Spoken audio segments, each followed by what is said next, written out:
ఇప్పుడే జీ5 app download చేయండి. చూడండి మీ ఫేవరెట్ టీవీ షోస్ ఎప్పుడైనా ఎక్కడైనా. రేయ్, అసలు నువ్వేం చేస్తున్నారా?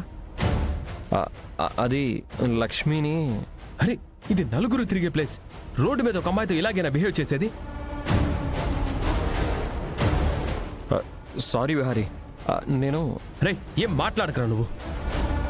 అసలు యూఎస్లో చదువుకున్నావు, కానీ ఏం ఉపయోగం రా? కొంచెమైనా నీకు డీసెన్సీ ఉండాలి కదా.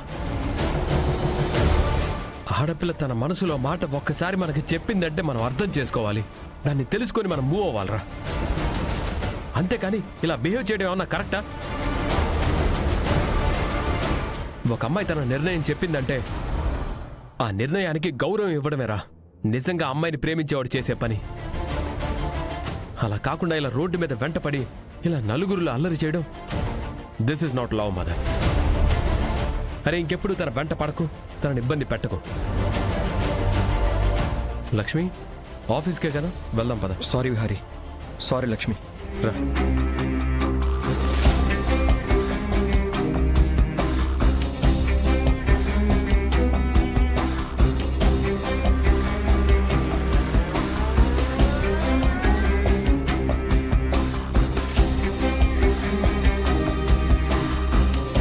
నేను లక్ష్మితో మాట్లాడాలని చూసినప్పుడల్లా విహారీ వస్తున్నాడు. లక్ష్మి స్ట్రగుల్లో ఉన్నప్పుడు విహారీ కూడా ఏదో తెలియని ఫీల్లో ఉంటున్నాడు. Something behind Vihari and Lakshmi. అదేంటో తెలుసుకోవాలి.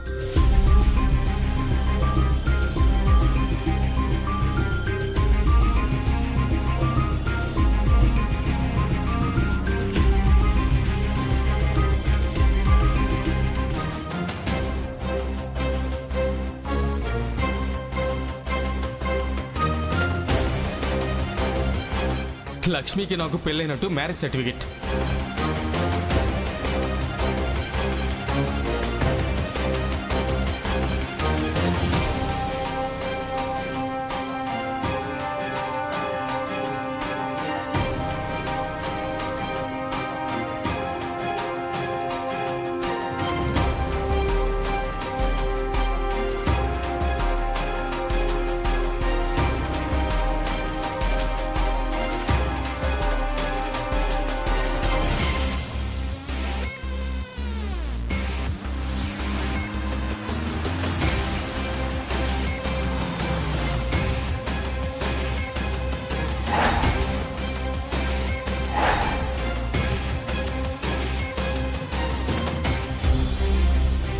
కనకం, బాధపడకు.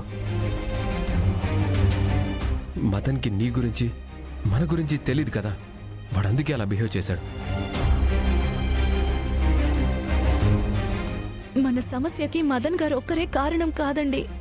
మన సమస్యకి ముఖ్య కారణం నేను. నువ్వొక్కదానివే కారణం కాదు, నేను కూడా కారణమే కదా. అసలు ఇంకా చెప్పాలంటే ఈ సమస్యకి మెయిన్ రీజన్ నేనే. జరిగిపోయిన తప్పుకి కారణం వెతకడం వృధా విహారీ గారు.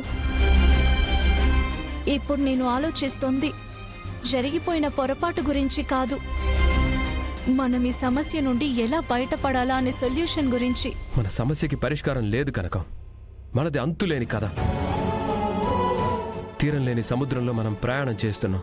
అసలు మనం ఒడ్డున పడలేం.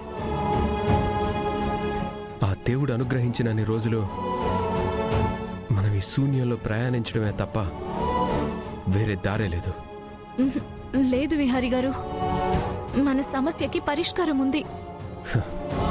లేదు, అసలు ఉండదు.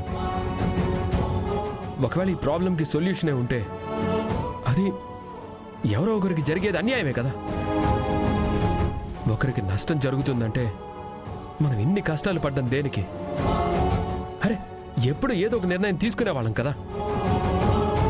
అందరికీ న్యాయం జరగాలి, అందరూ సంతోషంగా ఉండాలి. ఎందుకంటే ఈ సమస్యలో ఇరుక్కున్న వాళ్ళందరూ నా వాళ్లే కదా.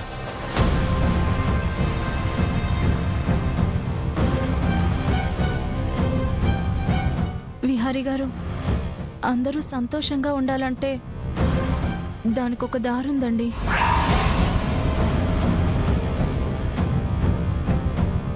ఏంటది?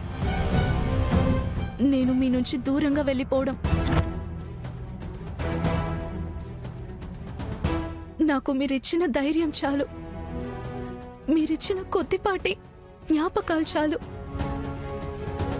ఎక్కడో ఏదో పని చేసుకుంటూ నా బ్రతుకు నేను బ్రతికేస్తాను. ఇదే మన సమస్యకి పరిష్కారం అని నువ్వు అనుకుంటున్నావా? అది పరిష్కారం కాదు, అది పారిపోవడం, నీకు నువ్వే అన్యాయం చేసుకోవడం. కష్టమో నష్టమో మనం కలిసి ఏదో ఒక విధంగా ప్రాబ్లంని ఫేస్ చేద్దామని అనుకున్నాం. మధ్యలో నువ్వు ఇలా వదిలేసి వెళ్ళిపోతే ఇప్పటి వరకు మనం ఈ కష్టాన్ని మోయడం దేనికి? అందుకేనండి భారంగా మన బంధాన్ని మొయ్యడం కంటే మొయ్యడం మంచిది. ఎందుకంటే ఈ బంధం వల్ల మీరు మాటలు పడుతున్నారు, ఎన్నో ప్రశ్నలకి సమాధానాలు వెతుకుతున్నారు.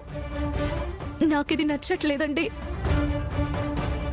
మీరు సంతోషంగా ఉండాలంటే నేను మీకు దూరంగా వెళ్ళడమే సరైన నిర్ణయం.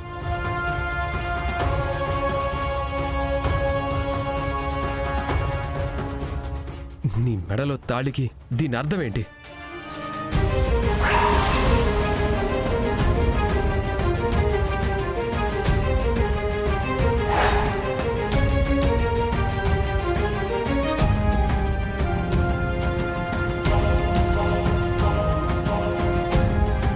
ఇప్పుడిప్పుడే కదా మన బంధాన్ని గుర్తించి నిన్ను నేను భార్యగా స్వీకరించడం మొదలుపెట్టాను.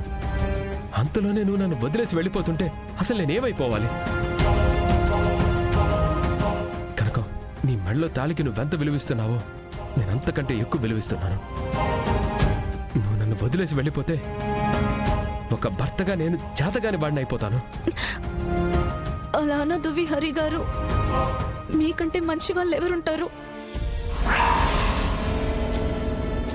మిమ్మల్ని భర్తగా పొందడం అదృష్టం, కానీ నాకు అదృష్టం లేదు. కనకం, దయచేసి నువ్వు అలా అనుకో. నువ్వు నీ గుండెల మీద నా ఆయుష్ని మోస్తున్నావు. నేను ఉన్నంత వరకు నువ్వే నా భార్యవి. నువ్వెప్పుడు నా పక్కనే ఉండాలి. అది కాదు విహారీ గారు.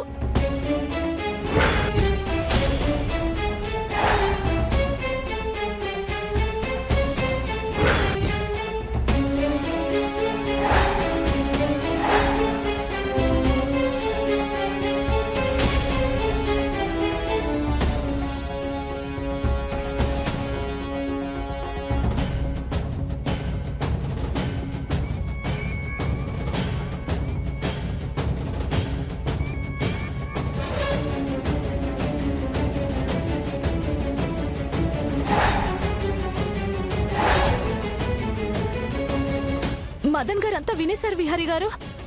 ఆయన వెళ్తున్న ఫోర్స్ చూస్తుంటే ఇంటికి వెళ్ళి అంతా చెప్పేస్తారేమో అని భయంగా ఉంది. కనకం, పద మనం ఇంటికి వెళ్దాం. అది కాదు విహారీ గారు, చాలా కంగారుగా ఉంది. కనకం, ఏదైనా మనం కలిసి ఫేస్ చేయాలనుకున్నాం కదా, కలిసే ఫేస్ చేద్దాం. పద వెళ్దాం.